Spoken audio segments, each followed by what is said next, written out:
Good afternoon, Mrs. Fuyama. How can I help you today? My husband died recently. Do I get a pension? Okay, do you qualify for VA pension? Did your husband serve during a time of war? When did he serve in the service? 1953 to 1975.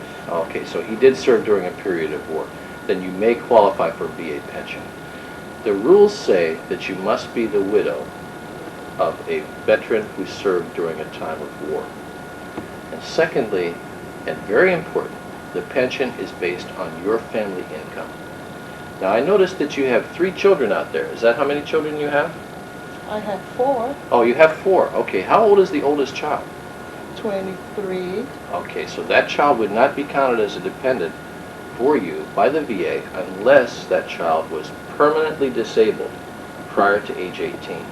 Was that child permanently disabled prior to age 18? No. Okay, so we're But only... she's still in school.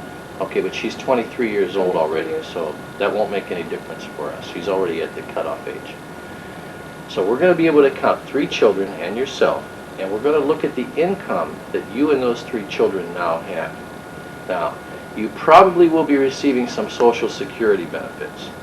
Any Social Security benefits and any retirement benefits, any income that you receive or that the children receive will be counted against the money that the VA may pay you. For instance, a single widow right now would receive approximately $430 a month from the VA for pension if she had no income. If she has any income, in other words, if you get Social Security, each dollar you get from Social Security will reduce that pension dollar for dollar. Likewise, your children, each child that gets Social Security will reduce the amount of pension dollar for dollar. We do not count SSI or welfare payments, but anything else is countable income. And it is very, very important to remember that all income has to be reported to the VA as it changes. Each year, when you become a recipient of pension from the VA, you will be asked once a year to tell us what that income is and confirm the income, and also medical expenses and education expenses for your children. The form that you get to respond to those questions is called an income questionnaire. It's also known as an EVR. If you may be told, did you get your EVR yet? You should always ask for assistance from the Veterans Service Office or from our benefits counselor who makes itinerant visits to American Samoa to help you fill this form out. And when you come to fill the form out, it is very important that you bring with you all of your medical expenses for you and the children for the past year, the receipts for anything you paid for medical, and also information from Social Security if you are receiving Social Security to show us how much Social Security income you have. Would you like to go ahead and make the application now? Sure. Good afternoon, Mrs. Sato. How can we help you today? My ex-husband is receiving VA compensation benefits, and he's claiming our 3 children as dependents. However, he provides me with no financial support. Can the VA help me? We may be able to, Mrs. Sato. There is a benefit called apportionment, whereby we can take the money that he is being paid for the dependent children and pay it to you in certain circumstances. Now, if you'd like to make this claim, we're going to need you to come in and bring us physical proof that the children are your dependents, and also we'll need some information about your income and your expenses. Now, if you wish to claim this benefit and you're here in Honolulu, you can call us at 541-1000. If you're on the neighbor islands, you can call us toll-free, 1-800-827-1000. And if you're in American Samoa, check with the Veterans Service Office for the government of American Samoa. Good afternoon, Mrs. Silva. How can we help you today? I have a question. I have a $10,000 service-disabled veterans insurance policy, and I'm interested in knowing if I can increase my coverage. Could you please tell me about that? There is a way to increase your coverage. The following conditions would have to be met, though. You must be permanently and totally disabled. You must be eligible for a waiver of premium based on that disability for the policy. And if that condition is met, you may ask for an additional amount of insurance, up to $20,000, in increments of $500. You must apply for this before age 65. And if you'd like to make that application, we can help you with that today.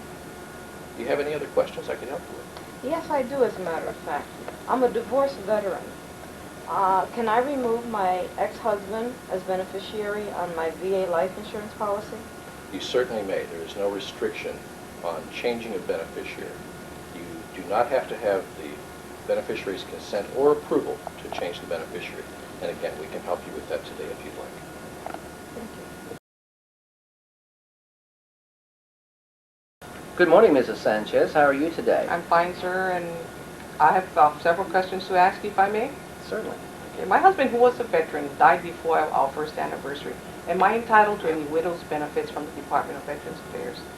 Well, generally, a spouse would have to be married to the veteran for at least 1 year prior to the death. However, if there was a child born of the marriage, that period could be any length of time.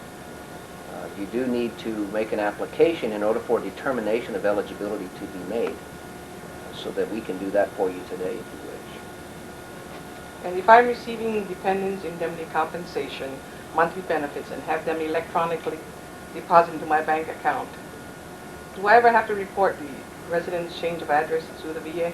Yes, you do. And in fact, based on receiving that type of benefit, we do need to know your address because we periodically mail a form to verify that you are still unmarried. If you were unable to receive that based on not notifying us of the change of address, it is possible that we could suspend payment. So therefore, it's very important to change your address with the VA. Thank you. Thank you.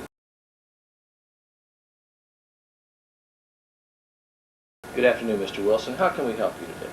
Well, I heard something about a VA pension, and I would like to know how you can become a pensioner.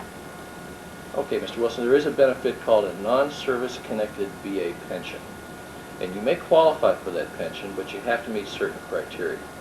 The first of which is you must be an honorably discharged veteran who served at least 90 days on active duty, 1 day of which was during a period of war. Now, in addition to that, you must be totally disabled. Those disabilities don't have to be service-connected disabilities. And lastly, the benefit is based on your income. Any income you receive other than SSI or welfare payments will count against and will reduce your pension benefit from the VA.